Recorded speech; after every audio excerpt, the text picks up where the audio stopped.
काशी नगरिया कितनी दूर है। तारा रानी कहने लगी है स्वामी मेरा बेटा मर जाएगा, कहीं पर बैठ करके विश्राम कर लीजिए। हरिश्चंद्र कहने लगे रानी तारा चाहे हम मर जाए चाहे तुम्हारा बेटा मर जाए, जब तक हमारा राज्य है तब तक हम पानी तो पीना तो बहुत बड़ी बात है, हम देख भी नहीं सकते हैं। आज महाराज लाला तो आज विश्वामित्र ने देखा है कि बेटा रोहित तो परेशान है, तो कमंडल हाथ में लिया है, महारानी तारा के पास पहुंच गए हैं। कहने लगे रानी तारा तुम पानी पी लो। महारानी तारा ने मना कर दिया है। बेटा रोहितास के सामने पहुंचे हैं कि बेटा रोहितास पानी पी लो। बेटा रोहितास ने भी मना कर दिया है। तो आज महाराज हरिश्चंद्र तीनों प्राणी लेकर के विश्वामित्र पहुंच गए काशी नगरी में। तो ऐसा ही नहीं नारद और काशी बीच नगरिया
आज इस तरीका से आवाज लगाई है जाकर के पहुंच गए काशी नगरिया में। जो आवाज लगाई है काशी के लोगों, हम तीन प्राणी बिकने के लिए आए हैं। जिस किसी इंसान की जरूरत हो इंसान को ले जाए, जिस किसी को स्त्री की जरूरत हो स्त्री को ले जाए, जिस किसी को बच्चे की जरूरत हो वो बच्चा ले जाए। बहुत से लोग एकत्रित होने लगे कि ऐसी क्या विपदा हो गई, क्या विपदा पड़ गई इन पर जो तीनों बिकने के लिए आए हैं। बहुत से लोग पहुंचे हैं महाराज इस इंसान की क्या कीमत है 20 बार सोना, कि इस स्त्री की क्या कीमत है कि 20 बार सोना। कहने लगे इस बच्चे की क्या कीमत है कि 20 बार सोना। तो आज तब तक आवाज लगा रहे हैं तब तक कालू नाम का मेहतर आ जाता है। हरिश्चंद्र का हाथ में हाथ लिया है स्वामी जी इसकी क्या कीमत है। कहने लगे 20 बार सोना। आज कालू नाम के मेहतर ने महाराज हरिश्चंद्र को 20 बार सोना देकर के खरीद लिया। महारानी तारा ने कलाई को पकड़ ली, स्वामी आप हमें छोड़ करके जा रहे हैं किसके सहारे? पहले आप हमें बेच दीजिए, उसकी बाद में आप स्वयं बिकेंगे। तो आज महारानी तब तक ब्राह्मण और ब्राह्मणी आ जाते हैं, तो ब्राह्मण ब्राह्मणी ने 40 बार सोना देकर के महारानी तारा और बेटा रोहित को खरीद लिया। आज तीनों प्राणी जब बिक जाते हैं, महाराज हरिश्चंद्र की आंखों में आंसू आ गए। हे प्रभु, हम अपनी आंखों के सामने और अपने हाथों से अपनी रानी और पुत्र को बेच रहे हैं। तो आज ये तीनों प्राणी जब बिक जाते हैं, तो हरिश्चंद्र को कालू नाम का मेहतर खरीद करके ले गया है। जवाब दिया है कि हरिश्चंद्र, हम तुम्हारा धर्म नष्ट नहीं करेंगे। खाने के लिए एक दुकानदार से दुकान को नियुक्त कर दिया है, कहा है कि राशन तुम इस दुकान से ले जाना, अपनी बनाना और खाना। तो आज महाराज हरिश्चंद्र को एक घड़ा दे दिया है और कहा है तुम्हें नदी से पानी भर करके लाना है प्रतिदिन। तो आज महाराज हरिश्चंद्र प्रथम दिन जैसे ही खाना बना करके खाने के लिए बैठे हैं, विश्वामित्र एक बिल्ली का भेष बना करके आए, महाराज हरिश्चंद्र का सारा भोजन खा गए। आज जैसे ही दूसरे दिन फिर खाना बनाया है, तो महाराज विश्वामित्र एक संत का भेष बना करके आए, सारा भोजन खा लिया। महाराज हरिश्चंद्र कहने लगे बाहर समय, मेरे भाग्य में भोजन भी नहीं है, आज से मैं त्याग करता हूँ, आज से मैं भोजन नहीं खाएंगे। तो आज महाराज हरिश्चंद्र को काफी समय गुजर गया है। तो आज महाराज का शरीर दुर्बल होता चला गया है। तो आज महाराज हरिश्चंद्र नदी पर पहुंचे हैं पानी भरने के लिए, और इधर से महारानी तारा भी पहुंची है। तो महाराज के शरीर में इतनी शक्ति नहीं रही जो जल का भरा हुआ घड़ा अपने सर पर उठा करके रख लेते। तो आज महारानी तारा को देखा है, तो महारानी तारा से कहा है कि रानी तारा, ये मेरा घड़ा उठवा दे। तो महारानी तारा कहने लगी है, स्वामी तुम्हें एक बात नहीं पता है, तुम्हारे हाथ में जो घड़ा है मेहतर का है, और हमारे हाथ में घड़ा है वो एक ब्राह्मण का है। हम तुम्हारी घड़ा तो उठवाना तो बहुत बड़ी बात है, हम इस घड़े को छू भी नहीं सकते हैं। तो आज रानी तारा कहने लगी, प्रिया हम तुम्हें एक युक्ति बता सकते हैं कि तुम गहरे जल में घुस जाओ, थोड़ा सा सहारा पानी का मिल जाएगा और थोड़ा से शरीर की ताकत लगाना, घड़ा उठ जाएगा। तो आज महाराज हरिश्चंद्र ने घड़ा उठा तो लिया है जल में घुसने के बाद में, और आना जब चलने के लिए तैयार हुए हैं, जैसे ही महाराज कालू के दरवाजे पर पहुंचे तो एक ठेपा लगता है, तो गिर जाते हैं, घड़ा फूट जाता है। महाराज हरिश्चंद्र को जो देखा है, तो कालू नाम का मेहतर कहने लगा कि अरे हरिश्चंद्र, इसी तरीका से अगर घड़ा फोड़ेगा तो मैं घड़ा कहां से लाऊंगा? महाराज हरिश्चंद्र के शरीर में इतनी शक्ति नहीं थी, आवाज भी फीकी पड़ गई थी। कालू नाम का मेहतर कहने लगा, क्या हरिश्चंद्र क्या भोजन नहीं करते हो क्या? दुकानदार से पूछा है जाकर के, क्यों भैया दुकानदार, मैंने हरिश्चंद्र नाम का एक व्यक्ति नियुक्त किया था, कितने दिन भोजन राशन ले गया? दुकानदार ने कहा महाराज सिर्फ 2 दिन राशन ले गया। कालू नाम का मेहतर कहने लगा, बाहरी हरिश्चंद्र, तुमने 21 दिन तक मेरी सेवा की, मगर 2 दिन भोजन खाया, आज से तुम घड़ा भरने नहीं जाओगे, आज से तुम मरघट की रखवाली करोगे।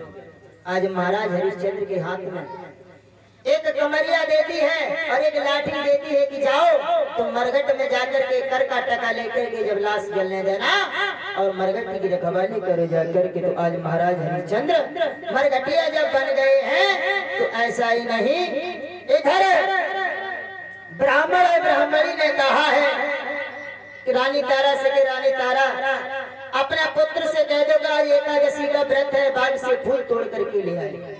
तो आज महाराज हरिश्चंद्र रोहितदास को आज्ञा दी है मैया ने कि बेटा रोहित बाग के लिए चले जाओ और फूल तोड़ कर ले आओ। कैसा ही नहीं नारद कि मां कि मैया ने आज्ञा दे दी और डलिया हाथ उठाई है।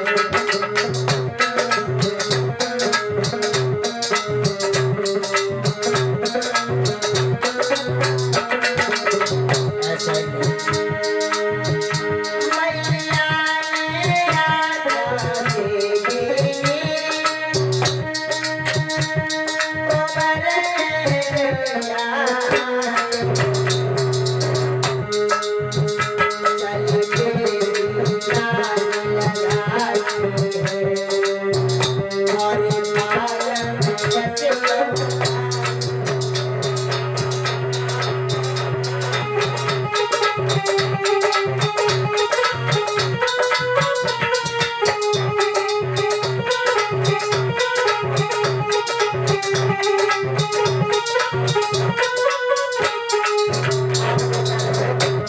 जैसे ही बाग में पहुंचे हैं जाकर के डलिया हाथ में ली है तो ऐसा ही नहीं।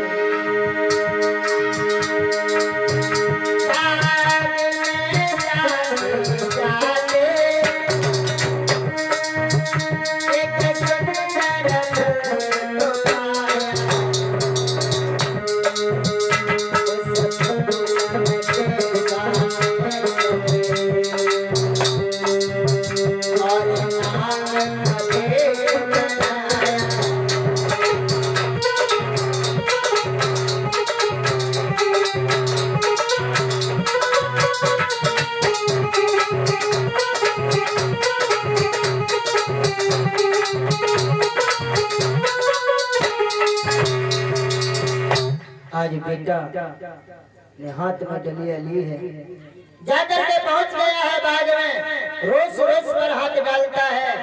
तो बेटा रोहित ने देखा है कि एक सुंदर सा फूल बड़ा खिला हुआ है, उसी में कपटी विश्वामित्र ने नाग का भेष बना करके उस विषय पुष्प में बैठ गए हैं जाकर के। और जैसे ही बेटा ने उसको देखा है कि ये बड़ा फूल है, सुंदर है, इसे हम ले जाएंगे तो हमारे ब्राह्मण ब्राह्मणी दोनों खुश हो जाएंगे, हमें अच्छा आशीर्वाद देंगे। तो जैसे ही हाथ बढ़ाया है तोड़ने के लिए तो विश्वामित्र जो नाग के रूप में बैठे हुए थे, विश्वामित्र ने उंगली में डस लिया। जब विश्वामित्र ने डस लिया है और काशी नगरिया में जाकर के आवाज लगा दी है काशी के लोगों, एक कुंवर बाग में गया था फूल तोड़ने के लिए, उसे किसी नाग ने डस लिया है, वो बाग में मैया मैया चिल्ला रहा है। तो आज मैया तारा ने जैसे ही गाना में आवाज पहुंची है तो कहने लगी ब्राह्मणी से, मैया मेरा ही बेटा बाग में फूल तोड़ने के लिए गया है, हमें लगता है हमारे लाल को किसी नाग ने डस दिया है। ब्राह्मणी कहने लगी तूने झाड़ू लगा दिया। आज मैया झाड़ू लगाती जाती है, रोती जा रही है। जब झाड़ू लगाने के बाद में कहने लगी मैया अब तो हम चली जाएं। कहने लगी तूने खाना बना लिया। आज मैया रोती जा रही है, खाना बनाती जा रही है। खाना बनाने के बाद में जब खाना से निवृत्त हुई कहने लगी हाथ जोड़ करके मैया अब हम चली जाएं, क्या हमारा संसार लुटने वाला है, लुट चुका है, अब मैं क्या करूं, मुझे जाने दे मैया।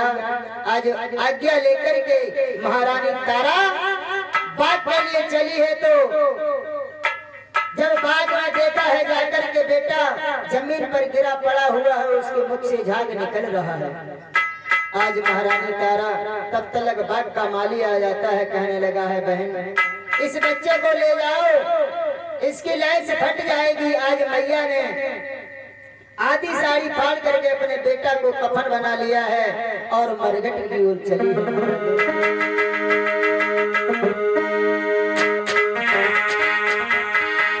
मरघट जाए रही,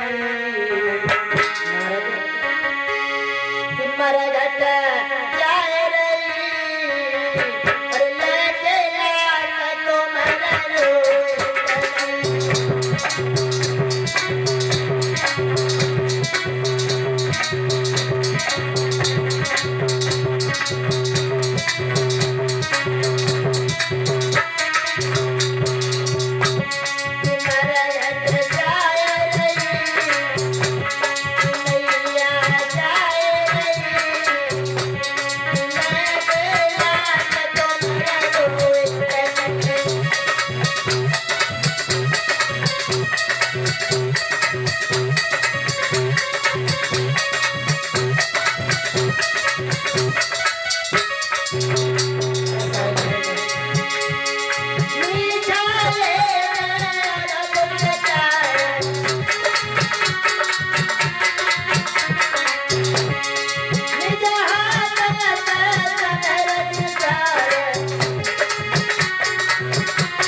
आज बेटा की लाश को लेकर के महारानी तारा शमशान में पहुंच जाती है। तो रात्रि का समय है, हरिश्चंद्र का पहरा है। आज अपना बेटा की चिता बनाती जाती है और रोती जाती है। जैसे ही मैया ने चिता के अंदर अग्नि प्रचंड की है तो एकदम से आग का भभूका जो फूटा है तो एकदम से महाराज हरिश्चंद्र आ गए। कहने लगे, कौन है शमशान घाट में जिसे जिसका नियम नहीं पता है, पहले हमें घर का टका चाहिए, उसके बाद में लाश को जलाएं। तो आज महारानी तारा, जैसे ही महाराज हरिश्चंद्र आए हैं, महारानी तारा ने देखा है। कहने लगे, महाराज आप? महाराज हरिश्चंद्र कहने लगे, रानी तारा तुम? मेरा बेटा कहाँ है? कहने लगी, महाराज आपका बेटा संसार छोड़ करके चला गया। महाराज हरिश्चंद्र एकदम से कुछ चिंतित हुए, बेटा की याद करके। और महाराज हरिश्चंद्र कहने लगे, रानी तारा क्या अपने बेटे का दाग लगाने के लिए आई है क्या? कहने लगी, महाराज अपने बेटे का दाह संस्कार करने के लिए आए हैं। कहने लगे, महाराज हरिश्चंद्र रानी तुम्हें नहीं पता है कि हम बगैर टका लिए हुए लैस नहीं चलने देंगे। महारानी तारा कहने लगी, पिया हमारे पास अभी तो कुछ नहीं है, अभी तो हमारे पास कुछ नहीं है। अगर तुम्हारे पास कुछ नहीं है तो तुम्हारे पास जो आधी साड़ी है यही हमें दे दो। तो आज महारानी तारा ने आधी साड़ी उतार करके जो बची हुई थी आधी साड़ी का कफन बना लिया। जो आधी साड़ी बची हुई थी कर के रूप में महाराज हरिश्चंद्र को दे दी। आज महाराज हरिश्चंद्र को वो साड़ी करके रूप में दे करके वहां से महारानी तारा चली आती है। इधर मैया रात्रि के समय लोक लाज के कारण मंदिर में आकर के छिप जाती है माता सती जी के मंदिर में। तो ऐसा ही नहीं कि पारा करम में लिखी सती के मठ में घुस आई। अरे माता का मंदिर मायना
इधर मैया वहां से चली है जाकर के सती जी के मंदिर में छुप जाती है आकर के।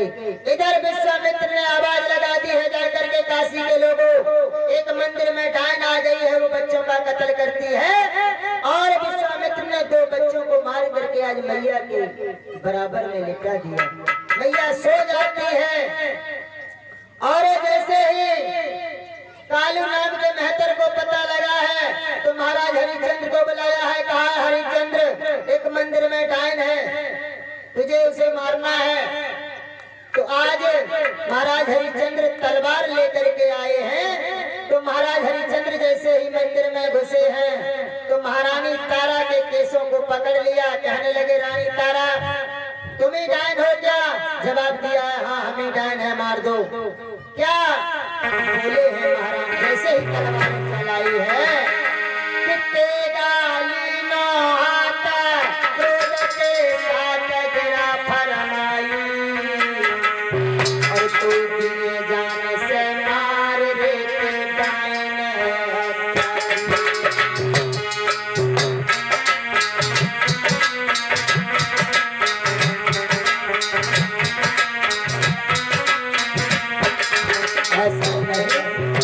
जैसे ही तलवार उठाई है तो एकदम से तलवार ऊपर टंग गई महाराज हरिश्चंद्र की और आवाज आई है क्या? अरे तब आवाज आया तुम्हारा घट में पागल हो गए बेचारा। ये है रानी तारा तेरी लग गई है।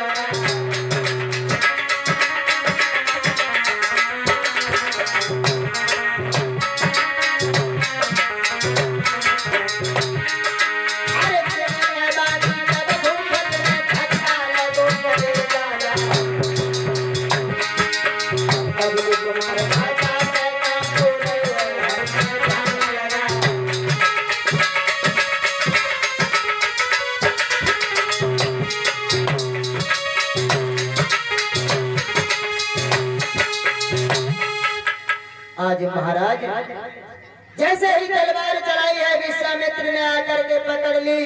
कहने लगे, हरिश्चंद्र क्या कर रहे हो ये? महाराज हरिश्चंद्र कहने लगे, स्वामी जी अब क्या मांगने के लिए आए हो? हमारे पास कुछ भी नहीं है। विश्वामित्र कहने लगे, बेटा हम मांगने के लिए नहीं आए हैं, हम तुम्हें देने के लिए आए हैं। महाराज हरिश्चंद्र कहने लगे, इसका मतलब? कहने लगे, हमारा राज्य भी ले लिया तुमने, अब हमारे पास कुछ भी नहीं रखा है। विश्वामित्र कहने लगे, बेटा हम तुम्हें देने के लिए आए हैं। और कहा है कि हरिश्चंद्र तुम 3 प्राणी थे, तुम्हारा बच्चा कहाँ है? तो महारानी तारा कहने लगी है, प्रभु हमारा बच्चा संसार को छोड़ करके चला गया। नहीं, तुम अपने बच्चे को आवाज लगाओ। आज महाराज हरिश्चंद्र खड़े हो गए, वैसे आवाज लगाई है, बेटा रोहित। तो रोहित एकदम से बच्चों के साथ में खेलता हुआ प्रकट हो जाता है। और महाराज विश्वामित्र ने महाराज हरिश्चंद्र को अपना राज्य लौटा दिया है। और विश्वामित्र से महाराज हरिश्चंद्र कहने लगे हैं, महाराज तुमने कोई कसर नहीं छोड़ी प्रभु इतनी कठिन परीक्षा लेने के बाद में। कहने लगे, बेटा ये परीक्षा नहीं, ये तो हमारी और विश्वामित्र की एक जिद थी। तो ऐसा ही नहीं, महाराज हरिश्चंद्र को विश्वामित्र अपना राज्य वापस करते हैं। महाराज हरिश्चंद्र अपने बच्चों को लेकर के अपने राज्य में आ जाते हैं। बोलिए भगवान